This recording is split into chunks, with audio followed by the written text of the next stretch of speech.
Hi everyone and welcome to the SoulFood YouTube channel. My name's Ingrid and today I'm going to be cooking with my assistant Eli. Hello. Today we are cooking one of Eli's favourite dishes. What's it called, Eli? Tarka Dhal. Tarka Dhal. Tarka Dhal is from India. India is a subcontinent with a huge range of wonderful and delicious dishes. We are going to be using some of the spices of India today, but we're not going to be using any chilli. People can add chilli on at the end if they'd like. Yeah, my brother does that a lot. He does, doesn't he? But that way it's suitable for everybody. I'll pop this down here and take you through our ingredients today. So we have got the lentils cooked that you'll have seen in the picture. This is 200 grams of lentils. We've covered them with water and we've cooked them for about 15 minutes until they are nice and soft. We then have one finely chopped red onion. Red onions are the most commonly used in India. We have 2 cloves of garlic, finely diced. Some salt, we probably won't use all of that, but just for seasoning. A lemon. Some sunflower oil. And then we have our spices. Eli, tell me what any of these spices are. Do any of them look familiar to you? If they do, I can't remember their names. They're tricky to remember the names sometimes, aren't they? Now this one is called turmeric. It's easy to spot because it's very bright orange. It will stain your clothes or your hands, so do be careful.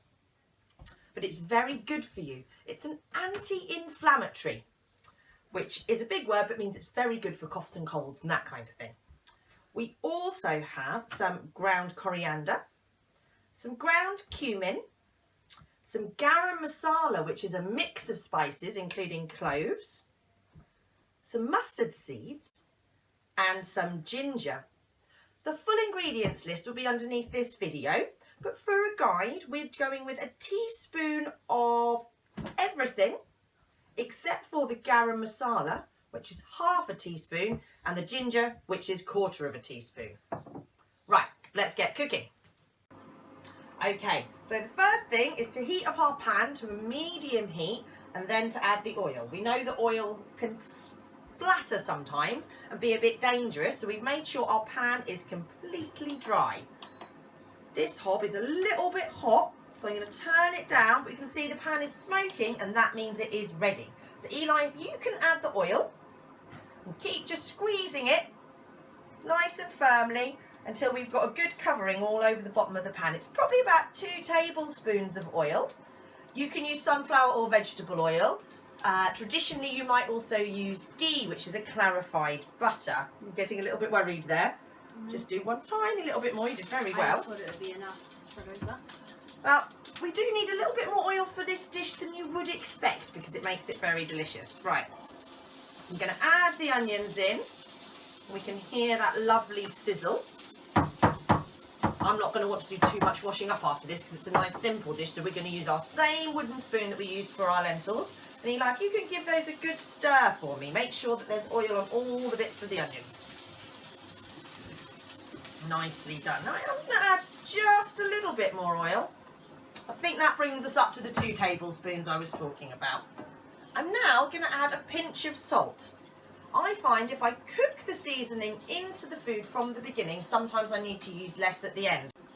Also, the salt extracts the water from the onion and helps it to cook down quicker, so it saves us a little bit of time. Okay, that's looking lovely. Eli, can I have a quick go? Sure. To make sure that there's not any bits of onion left on the outside of our pan that might burn. And any big bits that are maybe all still staying stuck together, we can separate out a little bit like that. So Eli, why do you think dal is one of your favourite foods? Well, it's nice and filling for a start. You can eat it with lots of different things. Yeah. And you can, like poppadoms. Poppadoms, or chapati. I like it with chapati. Maybe we should do another video showing everyone how to make chapati. And poppadoms. And poppadoms. Okay, all right. More videos coming soon, it would appear. Yes. Right. So now that the onions are cooked down, I don't know if you can see those on the camera, They're a little bit translucent, so they're starting to look see-through. There we go. This is an induction hob, so if I lift the pan off it, it stops cooking. That's what that little beeping noise was there. So now we're going to tip in our spices. I'm going to tip in all of them all at once. If you've got lots of time and you want to do it very specifically, you can tip in the mustard seeds first and just wait till you hear a little pop. Eli, can you get those stirred in for me? Now this is a really important part of the dal. This is the bit that adds all the flavour. So we're going to make sure that we cook off our spices until the aroma rises. What do you think that means, Eli? Oh, I'm not sure. Isn't an aroma though a scent or something? An aroma is a scent or a smell, exactly. So if I put my nose here, oh, I can start to smell them. The aroma is rising up. So we want to make sure we've cooked our spices, but that we haven't cooked them so long that they burn and go bitter. So now we're going to add our garlic. You can also use fresh ginger in this dish instead of ground ginger, but we don't have any in the house right now. So, interesting part of lockdown cooking is that sometimes we've all got to make do with what we've got around. You can also, if you don't have a full array of spices at home, you can simply use 1 large tablespoon of curry powder at this stage, and maybe a very small 1/4 teaspoon of English mustard. And that will give you actually quite a hearty, tasty dal, even if it's not very traditional. What do we think, Eli? Has the aroma risen fully from that? I think so. Oh, it smells delicious. Brilliant. Okay, so now we are going to do the slightly dangerous part of it, where we might get some spitting as oil meets water. So I'm going to ask my assistant to step back into the corner. I'm going to take a little step back myself, and then I'm going to very carefully pour my lentils into my pan. Now the lentils are the dal, and the spice mixture with our onions, that is the tarka. So together we have our Tarka Dhal. Right, you're safe to come back now, Eli. If you can give that a good stir and get all those lentils mixed up with those onions and those delicious spices. It may be a bit difficult to stir though because it is very thick now. It is quite thick, isn't it? And that's actually an interesting point to talk about with our dal, because we might want it very thick in a bowl on its own, maybe just with some poppadom or some naan bread or chapati to dip into it. We might want it much runnier, and we can have it either as a side dish with rice and other things, or we can even add a bit more water and lemon and have it as a soup. Either way is delicious, so it's a very flexible dish, isn't it, Eli? Yes. Fantastic. A good thing with stirring is to make sure we run the spoon around the edge of the pan, and that's going to make sure all of that deliciousness is getting into our dal. So if while I stir, can you please squeeze the lemons in? I'm going to just check, there's a little pip there. I'm just going to get out because we don't want that into our dal. I'm going to add 1 more pinch of salt, and then Eli, if you can squeeze those lemons into our dal, and that just lifts the dish a little bit and lets us taste the sweetness of the spices.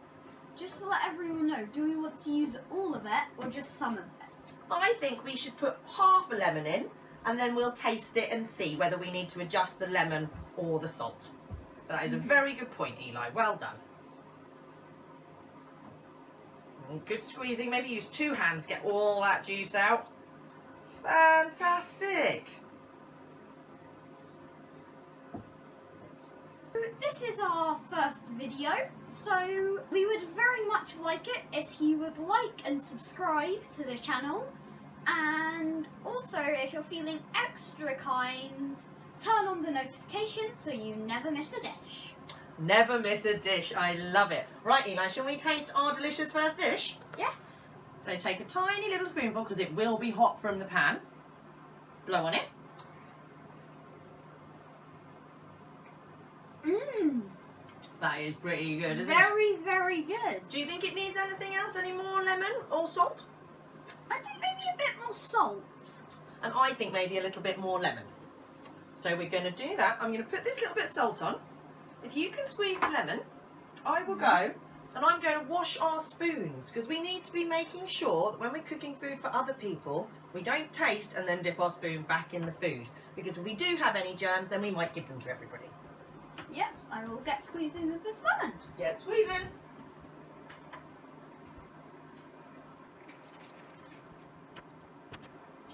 Great work, Eli. And then if you can give it a nice stir with that wooden spoon again, please. I'm going to turn the hob off. I don't know why it's still making noises, but apparently it's off. Because now we are done. If you wanted to serve this with rice, when your lentils are cooked, you can put your rice on and everything should come together at exactly the same time, shouldn't it? And also you might want a grown-up to assist you with these videos, because we will be dealing with hot and dangerous items in the kitchen, so please be wary of that at all times and ask a grown-up for help. Exactly. I've got my helpful assistant here, Eli, but it's important that Eli always has his helpful grown-up assistant. If you're a grown-up, you can do this without an assistant, but you might want to maybe Zoom call a buddy and learn to cook it together. All right, final taste. Are you ready?